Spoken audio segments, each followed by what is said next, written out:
Hey Kev, let's follow this trail over here. This looks like there might be something waiting down there. All right. Hey, wait a minute. Do you hear that? Yeah, I thought it was just me. What the heck is that? I don't know what that is. Whoa, do you smell that too? That's unbelievable. Hey, look. What the? Hey, look, those branches are moving over there. What the heck is that? Holy cow, is that what I think it is? Look at that thing. Oh my God. It's a freaking Sasquatch.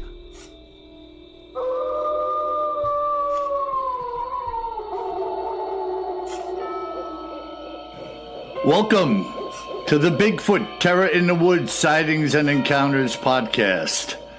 I am your host, W.J. Sheehan, author of the series of books Bigfoot Terror in the Woods Sightings and Encounters, 12 volumes, available in ebook and paperback, and 11 of them are available at Audible. So if you want to take advantage of that, please go out there, buy a book, buy an audio book, and 12 is actually complete now in audio format. And it's just a matter of a little bit of time before that gets launched, especially since we are recording this on Memorial Day weekend. So my audio guy, Bill, I'm sure is relaxing, taking a weekend off, but it should be up shortly. So look forward to that, folks. And without any further ado, may I introduce you to my brother and co-host, KJ Sheehan. Kev, how are you? I'm doing all right. How about you, Bill? Good, man. And much thanks on this Memorial Day weekend to all the veterans, to all those who had fallen in the various wars that we fought in. Whether people think these wars are right or wrong, people were conscripted. They went out, they fought, a lot of people died. And our hearts and prayers go out to those families who have lost loved ones. And our own dad, right, Kev, was in World War II over in New Guinea. Yep, all across the Pacific, yeah. Yeah, it's just, it's a crying shame that we got to fight, but sometimes there's what we call a just war. Oh, no doubt about it. I mean, I was going to say, most of these wars are for a good cause, Yeah, you got to, there's a lot of people out there that want to really oppress somebody else or some other peoples, and they have no problem just moving in with guns blazing and starting tearing up communities. Yeah, killing innocent people and all that. Yeah. That's right. So we have to stand up for what's right, and a lot of people have, and we tip our hats to them and to their families on this. 100%. Thank you very much, all of you, for your service and for the sacrifice that you made. And like you say, Kev, all the time down by you, the sounds of freedom. With that Marine Corps base over by you. Oh, yeah. They were flying all around yesterday, and F-18s and Harriers. They were going so fast you couldn't see them. You know how you hear the roaring sound. Yeah. But you look up and you're looking behind them, I guess. Yeah, it's amazing. It's amazing. But hey, thank God for the people who commit themselves to these this way of life.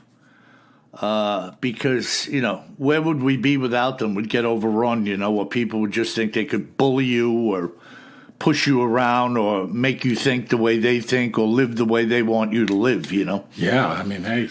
Look back, you mentioned World War II. We'd be speaking German now and eating strudel. Yeah, man. It sounds funny, but it's not. No, it's not funny at all. Yeah.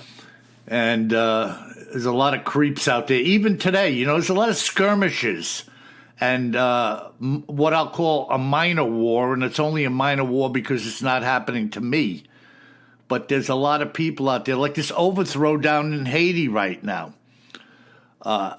It's just a mess over there. And the guy running the show down there, you know what his name is? Barbecue. How'd you like to have a guy running your country named Barbecue? Sounds like a good name for a Labrador Retriever. Yeah. So, I mean, this is the way it is, and this is why we have to fight. So, but anyways, Kev, putting that aside for the moment, what do we have in our cryptids in the news and other oddities segment today? Yeah, and this week we're going to go to the news. And there was an article in the Chronicle, which is a newspaper up near Centralia, Washington State. So this is kind of southwest of Seattle, heading out towards the Olympic Peninsula and down towards Astoria, Oregon, which is where the river creates the border between Oregon and Washington State. Okay. So pretty rural place. And this article was published in March of this year, 2024. And I'm going to tell you about the account, okay? Okay. So according to one witness, this guy was riding motorcycles with his friend and his 3.5-year-old son on February 4th of this year. So they're out riding their motorcycles in a rural place, and the group spotted something running across a ridgetop about a half a mile away. Not too far. I mean, not too far, half a mile, Yeah. So that sounds a little familiar there, right? Yeah. Running along a ridgetop. And they did a report with the Bigfoot Field Research Organization. So some of this is going to come from the BFRO account, and you'll hear some familiar names there, too, that investigated it. So the man's report said that it was very large and human-shaped.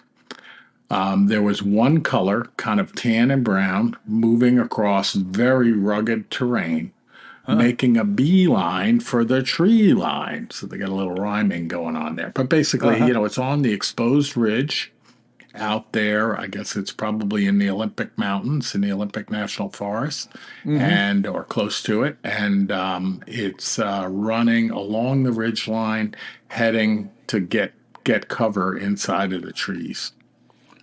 Interesting. And obviously, the half a mile, I doubt if it saw them. Yeah, I don't know. Have. Maybe.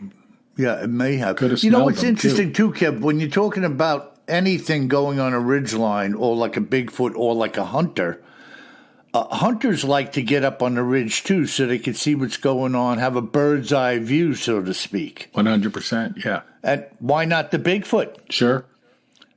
Up there looking down into the valley, see what kind of elk are moving around or where its next victim may be. And then it's ducking into the woods for cover. Exactly. And we know that they're sneaky. They don't want to be exposed. Of course. Yeah. Why not, Yeah. But even a cougar will hide in the trees and then survey what's going on and then gradually advance, as we see even common house cats do, sneaking up on a bird. 100%. So, and I have to note, right, this is daytime. Yep. Nice, clear day. People riding dirt bikes out there, so I assume their vision is pretty good. Yeah, you hope. Yeah, and they see this thing less than a half a mile away on the ridge line, and they said that they saw it for a full 30 seconds before it went out of sight. That's a long time. So that's a long time. I mean, you're going to be able to identify what it is. Right? No doubt about it. Yeah, no, definitely no doubt about it. Yeah, I mean, I was out, we were out doing a sailboat race yesterday on the ocean here in North Kakalaki, and when we were coming in the inlet, we came across a pod of dolphin, like 8 dolphin, and they'd pop up right next to you. It's funny, when you're on a little sailboat, they come up right next to you, and they look right at you, eye to eye. Like, they pop out of the water, they freeze, and they look at you. And, I mean, I think I'm bringing that up, one, because it's cool, and two, because, we would see the dolphin for probably 3 seconds, right, when they got their head up out of the water looking at you. And there's no doubt about it. I can tell you a whole bunch of detail about that, and I only saw it for 3 seconds. Yeah, no, it's amazing, too, because they know. I mean, like some animals, which I'm sure Bigfoot, they know when you're making eye contact. Oh, and yeah. it's a deliberate act. And we see it all the time on the sailboats, right? Because we don't have a motor. And it's interesting, like yesterday, right? It's the Saturday of Memorial Day weekend out in Wrightsville Beach at the Wrightsville Inlet. And I mean, there's motorboats roaring around. And this huge spotted dolphins are right there, and they pop up to look at us on the little sailboat, right? Because they're like, hey, how you doing? Yeah, it's amazing. They're attracted to you guys out there. Yeah, that's pretty funny. It is. So, but again, like I could give you a full description, and if I could paint a picture of the dolphin. And I only saw them for each one a couple of seconds, maybe 3 seconds. And these people see this Bigfoot for 30 seconds, 30, before it goes out of sight on a nice clear day. Yeah, and you look at a clock and watch 30 seconds tick away. It's a long time. You can't tell me you don't know what you're looking at. Yeah. I mean, even if you can't identify it, if it was a UFO, right? All right, so it's an unidentified aerial phenomena. And in this case, it's a creature walking along a ridgeline, disappearing into the trees. Yep. I mean, you know what you're looking at. This 100%. It's not a guy in a zoot suit wearing a fedora. Yep. It's a freaking Bigfoot covered in fur lumbering along the ridgeline. Yep. This is the problem I have with, it's not really a problem, but this is the beef I have with a lot of people who deny the evidential sightings and findings of other people. That, come on. If it was you, would you have trouble identifying that, or a hawk or a stray dog running across the street up the block or a deer? I don't get it. It must have been a bear. Nothing about that makes sense to me. I have no problem identifying anything around here. Yep. So, but go ahead. Yeah, this witness, right, the guy riding a dirt bike, one of the three, he said it moves so fluently with little arm movement, unlike a human running, the witness said. And he says it was easily 10 feet tall for us to be able to see it so clearly so far away. Wow. So that's pretty interesting, right? Yeah. Now, a half a mile, if I went out into the street in front of my house, which is a straight run going down the block, a half a mile, I know where a half a mile is on my block. If I stood out there and saw something 10 foot tall going across the street, I would have no problem in 30 seconds' time identifying that. Now, around here, it would have to be a really big guy. It would have to be Kareem Abdul-Jabbar in some type of crazy costume, but I could see what I wanted to see and identify it as a big, hairy body moving across the street. And that would only be across the street. You're talking about a ridge line, a 30-second viewing of this thing, and then it dips into... and the other thing is the unobjective viewing of this thing and describing its movement as not human. Right. There's something odd about the way they move. It's not human. Yep. Boy, that is really... So what happened after that? Yeah, so then we have a few comments from the BFRO investigator. His name's Scott Taylor. Okay. So, he did an additional investigation. What's interesting, too, so these folks saw the Bigfoot on February 4th, 2024, and they reported it to BFRO on February 8th. So they didn't let much time go by, which I think is good. Mm-hmm. And Taylor said that the area is well known for Bigfoot sightings and seems to be a travel corridor for the Bigfoot between what's called the Capitol Forest and the Bald Hill area. Yeah. Now, this is in what state again, Kev? Washington. Washington, yep. Yeah. And he says, based on the description of the way this creature walked and its speed across the terrain, I believe that these three witnesses were fortunate to see a Sasquatch. Mm-hmm. And then Matt Moneymaker, right? We know him from BFRO. Right. He also talked with the witness at length, and Moneymaker noted that this gentleman's hobby is motorcycle trail riding, which has allowed him to explore a lot of backcountry. And so he has a lot of experience observing large animals and humans near and far while riding around the hills on his motorcycle. So, he says this figure was half a mile away, seen in an unobstructed view as it moved out in the open, and both he and his riding companions were certain that they were watching something that was upright and roughly 10 feet tall. Yeah. So Moneymaker kind of points out a little bit of the obvious, and I'm not being critical of him, but he says, these witnesses are so experienced. If it was a human, the witnesses would have figured that out. That's right. Within 30 seconds looking at it. Absolutely. And listen, you're ripping around in the wilderness on some motocross bikes or trials bikes. Your eyes are wide open to ruts in the trail, rocks, terrain, trees, branches. I mean, you're constantly focused on what you're doing and your surroundings. Yep. And if something, just anything, I don't care if it's a turtle going across the trail, you're going to pick up on that. I know I would. Yep, no doubt about it. And, you just got to watch your butt out there ripping around on bikes in the woods, because anything can take you for a tumble. And you're out there by yourself or, you're away from civilization. So you got to watch yourself, Yep. But if it was a moose, oh, okay, so he saw a moose. That's easy. Bigfoot? I don't think so. Come on. I mean, I could identify a four-legged animal. I may not know the species at a half a mile, but, whether it was an elk or a moose or whatnot, I'd have to be a more experienced individual at hunting to firmly say what I saw. Was this a female moose or was it an elk? I might not be able to identify that at a half a mile. Yep. But upright, 10 foot tall, walking kind of strangely, it's, what else could it be out there? Yep. I wonder if that's the Cascade Range out there where they were. It's close to it.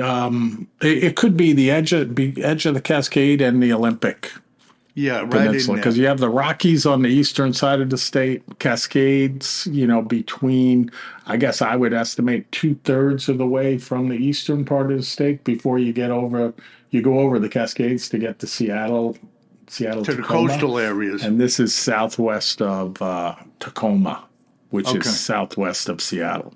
Okay. Yeah, so somewhere tucked in there. Yep. But that area is rife with activity. Oh, no doubt about it. There have been so many sightings up there. Folks, I mentioned it before. I'm in the midst of working on this project where I have segregated all of the accounts, almost 400 of them, Kev. Can you imagine that? And I'm segregating them according to regions. I have Pacific Northwest, Northwest, Southwest, Central U.S., Northeast, Southeast, and Canada are going to be the volumes, 7 volumes, audiobook and paperback. And there was 85, I may be wrong, 85 accounts in Alaska, Washington, and Oregon. Wow. And a bunch of them in Washington. I forget what the actual number was, but awesome. There's plenty of stuff going on over there. Yeah. And so, of course, I'll announce when that's 1 and then 2 and 3 is done. I always do. But we're making headway. Cool. Well, that's it for me, Bill, and Bigfoot in the news and other oddities. What do you have for us today? Well, today we're going to discuss a little bit. It's an account, but a little bit of a backstory on it, which I always embrace. And we're going to be talking about evidence and then reproducible evidence, which I thought was very interesting, that, as you will hear, you could go back into an area and find evidence again. So let's get into it here. This following testimonial came to me by way of Walter Bloom, a resident of the state of Idaho. And this is what Walter, the Skeptic, had to share. Although I still have not physically seen a Bigfoot, I thought that I would chime in on the discussion in regards to my own thoughts and consequent findings regarding this beast's existence. I was and am a radiologist within the hospital setting. As such, where I work, we are operating as a team, going from location to location within the hospital, with our portable unit predominantly taking x-rays of all the different patients as needed. Because of our working in pairs, you get to know many of your coworkers fairly well, spending shift after shift with them day in and day out. And it is relative to one of my team members named Robert that this whole affair about Bigfoot came to be. So it's a little bit of a backstory, but it's nice to enter in. Robert had transferred to our facility in response to a job offering which was posted online, and had consequently moved to my state. Both he and I worked the overnight shift, and we were teamed up at least 3 or 4 nights each week. It didn't take long, with the two of us basically being joined at the hip night after night, for Robert to begin sharing with me his interest in Bigfoot. It was kind of a novel thing initially, better than talking about politics or family incessantly, but after a while I began to think he was somewhat of a character. Every day it was Bigfoot, Bigfoot, Bigfoot, to the point where I was wishing for a change of partner. This went on for months, with him being totally unaware of my utter disgust now for continuing down this road with him any longer, when without any foreknowledge he invites me to his wedding. What was I to say? He knew my schedule, my lifestyle, and I felt obligated to attend, and so I did. It was early in May 2014 when he and his bride were married in their home by a justice of the peace, with the reception commencing directly after the service in the same house. It was a good-sized house, and there were about 25 people or so there that day for the festivities. It was a really nice group, including several of his family members from out of state, and after having imbibed in a few brews, Robert invites me into his man cave to show me a few things. So here we go, folks. As we walked into the room, he had tons of old motorcycle memorabilia going back to the early 1900s, as well as a great deal of Major League Baseball stuff, everything from autographed bats and balls to some really neat photos that I had never seen before. And then the reason for my contacting you, Bill, began. He brought me over to a corner of the room where there was a large shadow box on edge sitting on a shelf. I gave a description of the box here, but I'm going to skip over it. Sitting in this shadow box was a plaster casting of a very large footprint, which Robert said was from a Bigfoot. My initial thought was that of, here we go again with the Bigfoot spiel, but nevertheless, it was his wedding, and I went along for the ride. I'll give him this much, Bill. He was very sincere and knowledgeable about the print, even though I had maintained a posture that it was pure bullshit at the time. We then walked over to a single rifle rack he had on the wall, which had laying within it a twisted and cut piece of tree branch, which I thought myself was very odd. Considering all the valuables which he had on display, why he had a piece of mangled branch on display as well seemed weird. Taking it down from the mount, Robert began to tell me he'd come across this branch as well as many others in northern Idaho. They were in the same vicinity as the print he had cast, which was why he took the radiology position here, in order to be closer to the action, as he called it. It was about a 2-inch wide piece of branch, which he said at the time was green wood. and it was twisted like a pretzel in the middle with one end hacked off. He said that this branch, as well as many others he had found, was 10 feet from the ground when he located it, and he had climbed a tree, hacking it off with his hunting knife in order to take it home. As Robert handed it to me, and I held it in my hand, I began to ponder what type of strength would it take to twist a green limb of this thickness in the way that it had been. Even if it had 2 stout side branches, which it did not, so think of it as like a corkscrew handle. He's thinking of it in that way.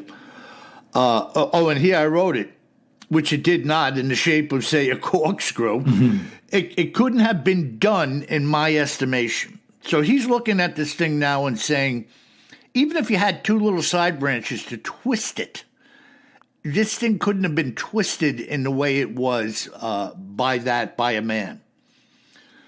And yet, here it was. It certainly was nothing that would have occurred as the result of a windstorm. And why would Robert or anyone else bother to bring it home and display it? Perfect point. It was then that Robert said something that up until this point in time he had not. He told me he was going into his spot, as he called it, in July, and asked if I'd like to come along. I told him I would let him know, and we went back to the gathering.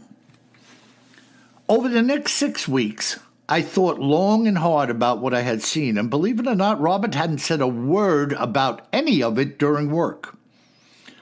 I guess he was content that he had shown me his stuff, as he called it. As you may have already guessed, on July 12th, Robert and I were hiking in and through the Selway Bitterroot Wilderness on the southern edge of the Laksha River. I had moved here very much like Robert, but for different reasons years ago.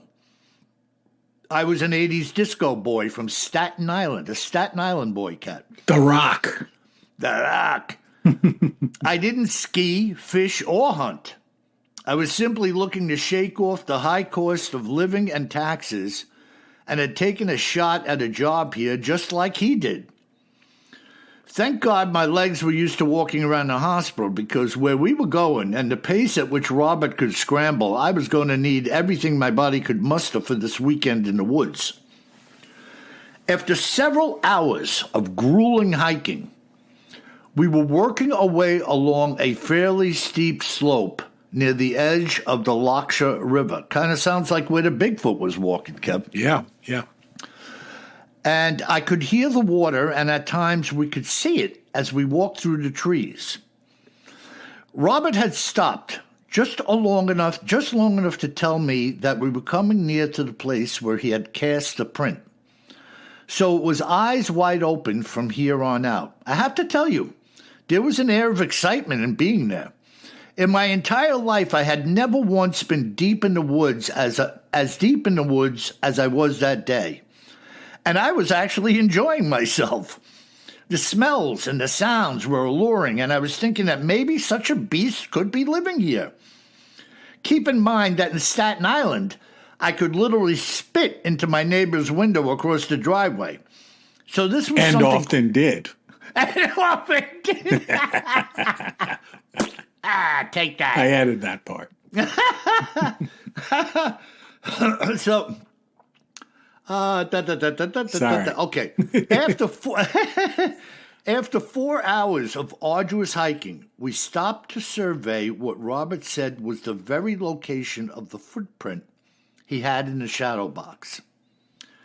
After several minutes of looking around, I couldn't believe my eyes. Robert had scoped out several impressions in the ground of what appeared to be, even to my untrained eyes, large footprints complete with toes and heels. They weren't that apparent to me, but he said that's where the casting comes into play. When you fill them with plaster, the true shape takes form. So Robert mixed up some plaster, boxed in the print with some window shims, which he had brought along, so he's talking like shingles, and said we would come back for the cast later. He was as giddy as a schoolgirl, thrilled with the good fortune that had come his way already, and we weren't done. His opinion, having been there now 5 times, was that this was a regular pathway for the Bigfoot, and the twisted branches were some type of territorial markers in his opinion. Now, Bill, I have to tell you, I had officially bought into what he was saying, and we trudged onward, being totally exhilarated by his finding of these prints. After what must have been at least 2 more miles, we came to the very spot where he had cut the branch that he had displayed. And there they were, directly overhead, branch after branch after branch as we walked, twisted and mangled in the very same way which the one in his house had been.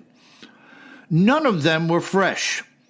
All of them were high off the ground where there was nothing to stand on to reach them. And these woods were so protected that I didn't even believe that a hurricane-force wind could enter the trees at this point in which we stood. None of the surrounding branches were damaged in any way.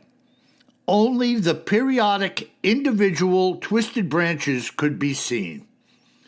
Some of them seemed to be as high as, say, 16 feet or so. And I started to think of what exactly was wandering around in here that could reach such a height, as well as possessing the strength in its hands and its arms. Robert dropped his pack, began to climb a tree, and I said, "What are you doing?" He said, "I'm cutting one down so you can have one for yourself, just like me." About 10 minutes of hacking away, the branch fell to the ground, and I picked it up.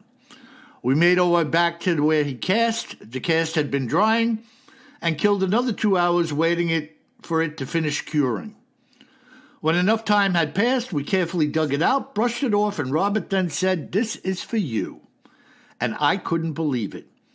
It was perfect, but you would have to be a complete fool. It wasn't perfect by any means, but you would have to be a complete fool to deny, that this was a huge, human-like print that we had just cast in the middle of the woods. I was speechless. Robert wrapped it in towels and packed it away, placing it carefully in his bag, and we began to hike out. To this very day, Bill, I have both items proudly displayed in my home. Robert and I still work together, and I occasionally go out with him in the woods. Since then, Robert said that he has seen 2 Bigfoot creatures, both on solo trips. I have not seen one, but I have now seen numerous tracks, bones from what Robert said were Bigfoot kills, as well as having heard a number of howls, which he also said were made by the Bigfoot. Having now come full circle from skeptic to believer, there is most definitely something out there, and I'm not so certain you or I would care to run into it. There you have it, evidence. Awesome. Great account, Bill. And that is, the Selway Bitterroot Range, across, what spans across, as I recall, between Montana and northern Idaho. And I've been in that range hiking around, and when I lived in eastern Washington, and it is a very rural place. I mean, what is there, Kev? That's no man's land. It is no man's land. Very rural, very beautiful place, but certainly very rural. All things wild could live there. Yeah, and here's Robert taking his buddy in, so he decides to go for the hike, and he actually is able to get reproducible evidence in the same area. That's awesome. The branches are still there, twisted, like they were done intentionally. He thinks maybe they're a marker of some kind, or, I've noticed in my front yard, Kev, and I don't hunt. About a year ago, and then more recently, so we're well out of the rut season here now with the deer, there's a little scraggly spruce tree in my front yard that's on the border of my yard and Brendan's next to me. Are the squirrels tying knots in the branches again? No, squirrels are tying knots in other squirrels' tails. Come on. But there's a rub, a very noticeable bark rub on this little scraggly spruce tree that I don't think it's 2 inches in diameter. And some buck is coming over here and marking that little tree repeatedly. I thought that was kind of weird, you know? Mm-hmm. And why this little tree out of all the trees out there? But no different than this apparent Bigfoot walkway or pathway where it deems to twist branches as a marker every so often. You know, and it's a great point he made, too, that nothing else around these twisted branches was messed up. Yeah. It was just a deliberate, periodic act to leave a marker like, I live here, you know, stay out, or whatever it's saying. You know, we don't know what it's saying. Crazy, huh? Crazy stuff. Yep. So he hadn't seen a Bigfoot yet. I don't know if he will or he won't. I think it's a rare occasion indeed to get eyes on one. I mean, Billy's only been out there a few times, whereas, you know, his friend had seen them and seen all the evidence. Sounds like it's his regular hiking area, you know. Yeah, and he had said that this guy had divulged to him in early conversations he took to position there so he could snoop around for Bigfoot. Exactly. So this is one of these guys that in his downtime... And it's a smart guy, right? Radiologist. Yeah, he's no man's fool. Yeah. You know, I mean, what the heck, you know? But he took the position. That's a commitment. Agreed. To go out there and pursue Bigfoot in your spare time, you know? Cool, man. Yeah, interesting. So that's it. Evidence and how about the... excuse me, the fact that these guys sounded like they were in somewhat a ridgeline area where they had hiked and found this stuff. Exactly. And we're talking Same about kind of the thing motorcycles. as the Bigfoot in the news.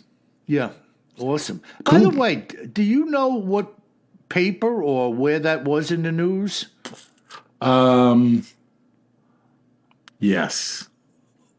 Or was it a news broadcast? No, it was in a newspaper from what was called the Chronicle newspaper in Centralia, Washington. Okay. So. You know, because in a lot of these places, they will show stuff on the news. Oh, yeah, that no doubt about it. You're not going to see in New York. And it may have been on the news, but, you know, I just came across the article.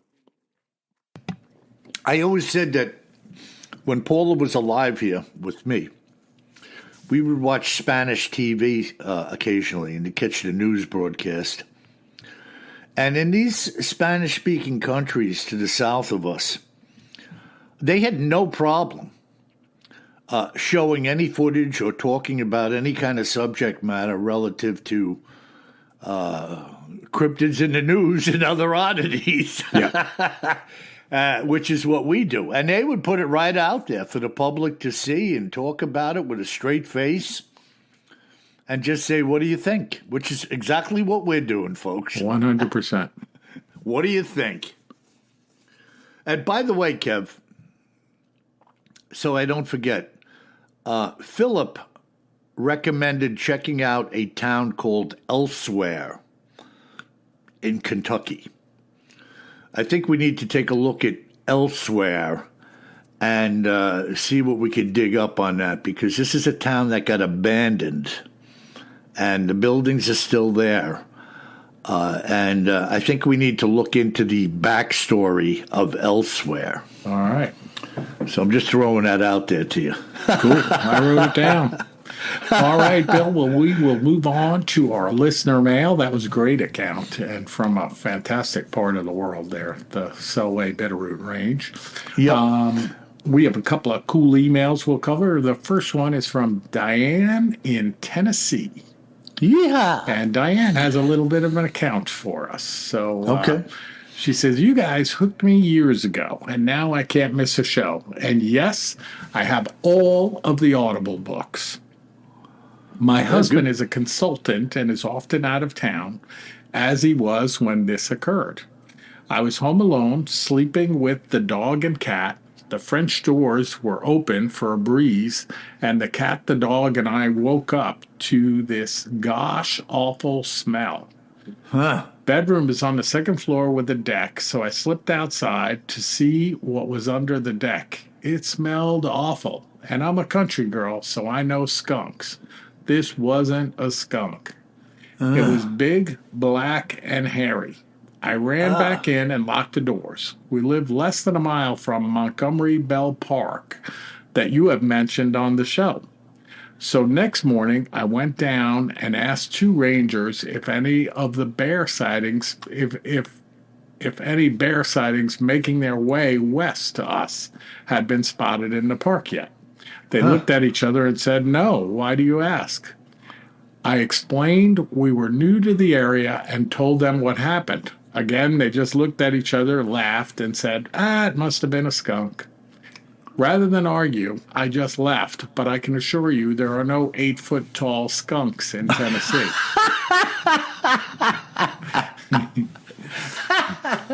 Very good, Diane. None that we know about. None that we know about. None that we talk about either. And then Diane says, y'all do need to vacation here as soon as I continue to hear stories about the big guy.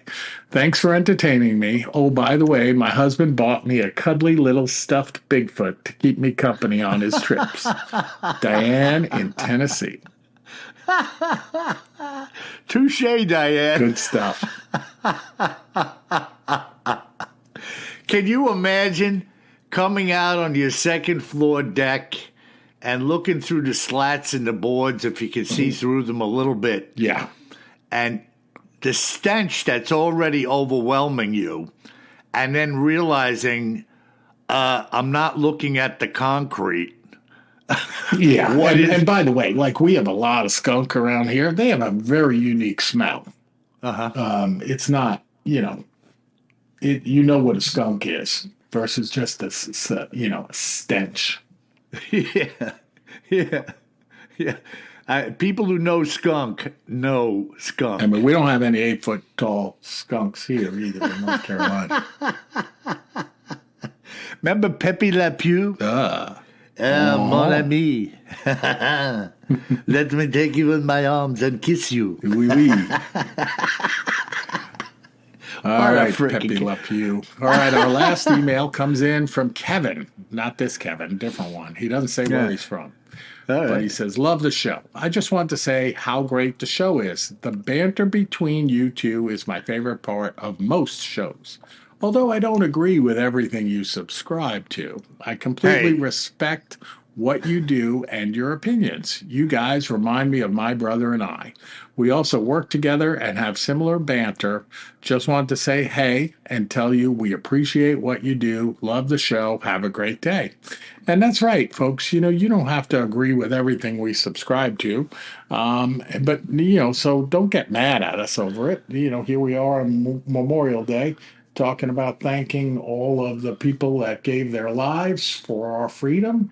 But we all want our freedom, within boundaries, of course. So yeah. Thank you very much for listening. Thank you, all of you that have served in the military, or are relatives of folks that have served in the military. And of course, thank you to those who paid the ultimate price with their lives for our freedom. And thanks for listening. Hope you have a great, safe weekend, and we will see you next week. Yeah, awesome, Kev. Good podcast. And by the way, folks, if you should find yourself hiking around northern Idaho or the southwestern portions of Washington State, hiking about, observing nature, you best remember one thing, my friends. Always carry more gun than you think you're going to need. Sleep tight.